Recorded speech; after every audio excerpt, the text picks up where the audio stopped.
It's you like the letter U or YOU. It comes from kind of a bad Romanization when my ancestors moved to, well, my grandparents moved to America that came through, you know, and they spelled it Y-U-E instead of You don't have to explain what I use it too many times.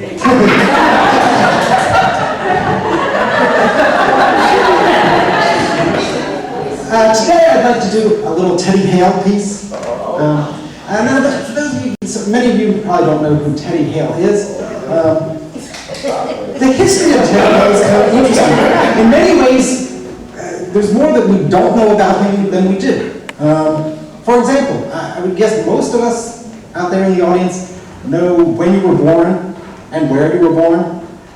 For Teddy Hale, there are kind of different accounts. On one hand, he may have been born 1922, Teddy Haley, or he may have been born 1926, according to when he went into the Army. That's what was listed as his year of birth. And it was actually a point of contention. His mother was arrested because he was performing too young, so then she kind of claimed that, oh no, he was actually older, but just short for his age. So we all know exactly when he was born. He may have been born in Kentucky. More he was known for coming out of Cleveland. I tend to believe that. Other odd things, when you study his history, in November 25th, 1945, he enlisted for the Army. It listed him as 686 pounds. Which, when you look at the video, you'll know that's not possible. He's a very short gentleman, very thin. There's no way he was ever 686, probably more likely 86 pounds. His career started, he was Ted Lewis's shadow. That was where he got his start. He was also, supposedly Armstrong wrote the Shoeshine Boy, was written for Hale. And he had a colorful life. Arrested April 11th, 1951. But I think it's important to study someone, know their kind of whole history. He's not someone who was a perfect person, you know, had trouble past. At the same time, when you study a history, the newspaper is going to report that you were arrested, but they're not going to report that, oh, you're a good person and, you know, did good deeds. So it's kind of to keep everything in perspective.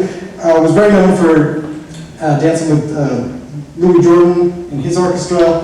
One of his big shows was with Sarah Vaughan. So why Teddy Hale? My main teacher was LaVaughn Robinson.